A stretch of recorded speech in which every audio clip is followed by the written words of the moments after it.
ନାଁଟା କ'ଣ? संतोष कुमार नायक। ଆପଣଙ୍କର ମାନେ କାହିଁକି ହେଉଛି କ'ଣ ପାଇଁ ହାଣିଲା ଆଉ ବିଷୟ ମୋ କିଛି ସ୍ତ୍ରୀ ଯାଇଥିଲେ ଦୋକାନକୁ, ସନ୍ଧ୍ୟା ହେଇଗଲାଣି। ମୁଁ ଯାଇ ଗଲି, ଏତେବେଳେ ଯାଏ କ'ଣ ଆସି ଗଲା ଆସି ଚିତ୍କାର କରୁଥିଲା।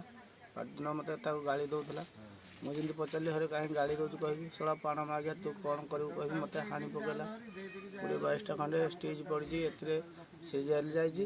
ତା ବାଦ ବି ତା ବାପା ଆସିକି ଧମକ ଦେଉଛି ମୋ ପୁଅ ବାହାରିଲେ ଶଳା ବଂଶ ଯଦି ନଣ୍ଡା ନ କରିଦେବ, କେତେ ଟଙ୍କା ତୁ ରଖିଛୁ, ମୁଁ ଲକ୍ଷ ଲକ୍ଷ ଟଙ୍କା ଫୋପାଡ଼ିବି। ଆଉ ତୁ କ'ଣ କରିବା କଥା କରିବୁ ଆଉ। ଝୁନୁବାଳା ନାୟକ। କ'ଣ ହେଇଛି? ଆଜ୍ଞା ମୁଁ ଯାଉଥିଲି ଦୋକାନକୁ ଯାଉଥିଲି, ମୋତେ ବାଟରେ ଜଗି କହିଲା ଆଉ ବେଦ ତୋତେ ଘୁଷାରିକି ବାଡ଼େଇବି, ତୋ ସ୍ୱାମୀକି ହାଣିଦେବି, ଏତେ କରିବି, ମୋତେ ବିଭିନ୍ନ ଭାଷା କଥା କହିଲା। ତାପରେ ମୁଁ ଚିତ୍କାର କଲି। ମୋ ସ୍ୱାମୀ ହେଠୁ ମୋ ପଛେ ଧାଇଁଗଲା ପରେ ମୋ ସ୍ୱାମୀ କହିଲା ହଇରେ ମାଘିଆ ପାଣ ତୋତେ ହାଣିଦେବି, ତୋ ପରିବାର ହାଣିଦେବି। ହେଠୁ ମୋତେ ଧକ୍କା ମାରିଦେଲା ଭିତରେ ମୋ ସ୍ୱାମୀ ଛଡ଼ିଲା ଭିତରେ ମୋ ସ୍ୱାମୀକି ତରୁଆଲ ବାହାର କରି ହାଣିଦେଲା। 4-5 ଜାଗାରେ 10-12-22ଟା ବି ଷ୍ଟିଚ୍ ପଡ଼ିଛି। 22ଟା ଷ୍ଟିଚ୍ ପଡ଼ିଛି। ସାରେ ଧମକ ଦେଉଛି ତା ବାପା ଯେ ରହ ଶଳା ପାଣ ଶଳା ରହ, ତ ମୋ ପୁଅ ଖାଲି ଥାନାରୁ ଆସୁ, ତୋ ପରିବାରକୁ ଅଣ୍ଡା କରିଦେବି। ସାର୍ ଭୟଭୀତ ହୋଇ ଆମେ ଘରୁ କେଣି ସିଆଡ଼େ ଯାଉନୁ, ମୋ ପିଲା ଛୁଆ ବି କେଣି ସିଆଡ଼େ ଯାଉନାହାନ୍ତି। ମୋ ସେଇଥିରୁ